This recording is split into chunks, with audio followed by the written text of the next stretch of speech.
Hello everyone. So I'm starting today chapter chemical bonding, and in today's video I'm going to talk about Cossel and Lewis approach to chemical bonding and what all types of different bonds present in a compound. So Cossel and Lewis approach to chemical bonding. There were a number of attempts were made to explain the formation of chemical bond in terms of electrons, but the first satisfactory explanation was given by Cossel and Lewis independently. They gave the logical explanation of valency, which was based on the inertness of noble gases.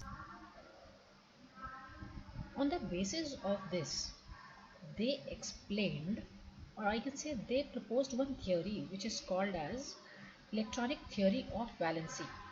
According to Lewis, the atom can be pictured in terms of positively charged kernel.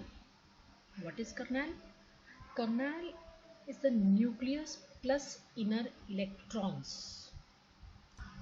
I repeat, kernel is the nucleus plus inner electrons.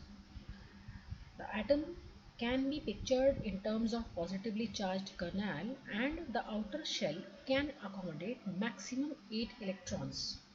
The octet of electrons represent the stable electronic arrangement.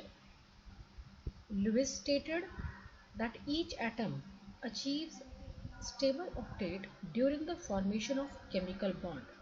For example, if sodium is combining with chlorine, sodium used to lose its electron to form sodium cation or Na+1 charge with electronic configuration 2,8, and chlorine accepts sodium's electron to achieve electronic configuration 2,8,8.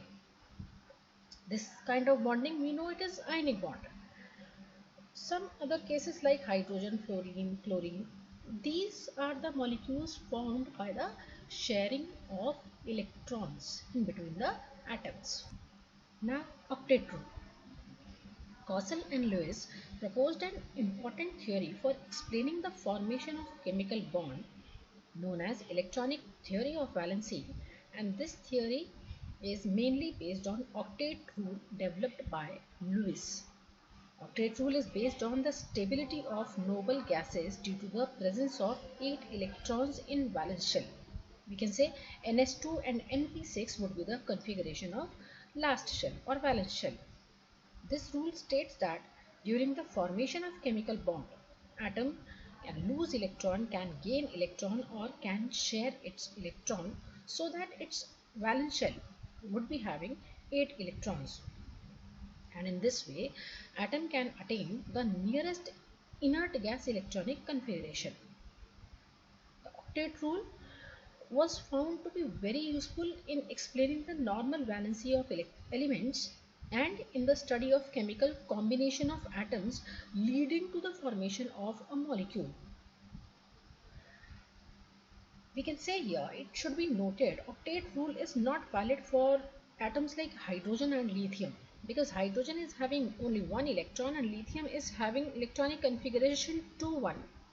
So these atoms tends to have 2 electrons in their valence shell, similarly to the helium, so which is called as duplet. Now the first type of bonding, ionic bonding. Here I have shown you the formation of sodium chloride. Sodium is having one electron in its valence shell, and it has a tendency to lose one electron to acquire electronic configuration of the nearest noble gas, which is neon. Neon has electronic configuration 2,8, whereas chlorine is having 7 valence electrons and it tried to acquire the electronic configuration like noble gas argon, which is having 8 electron in outermost shell and electronic configuration 2,8,8.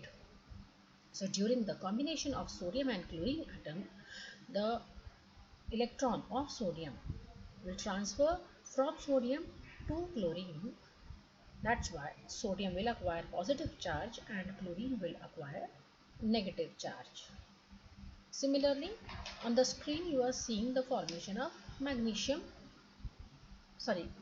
chloride.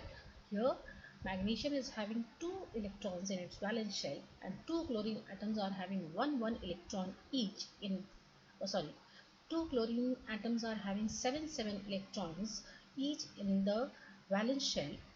What will happen? One electron of magnesium will go to one chlorine atom, and another electron of magnesium will go to another chlorine atom. So what will happen? Magnesium will acquire magnesium positive 2 charge, and 2 chlorine will acquire minus 1 charge. Here I want to add, ionic solids are solids, or ionic compounds are solid compounds which are containing cations and anions.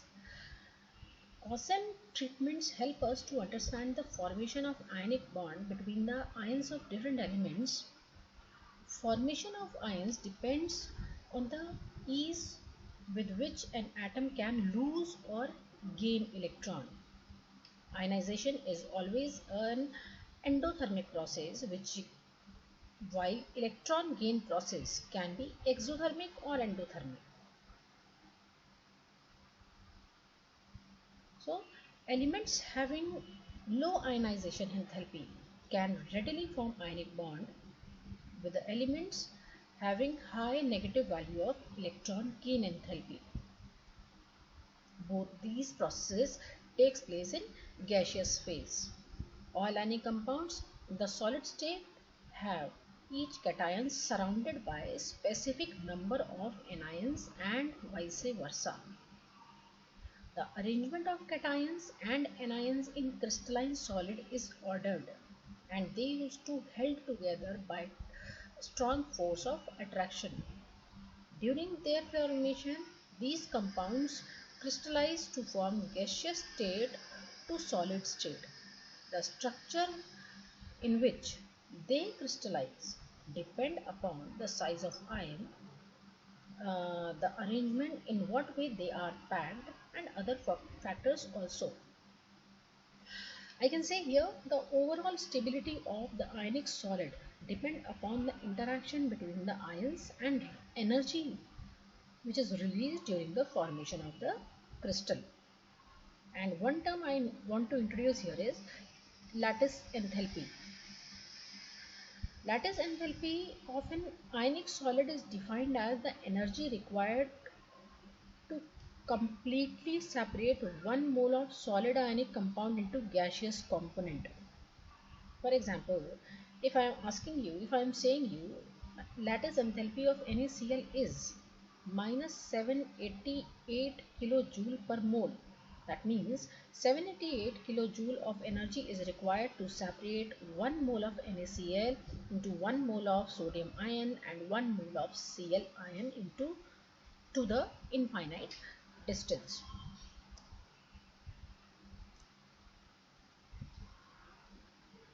Cations having higher charge have large lattice energy than the compounds having cations with a lower charge.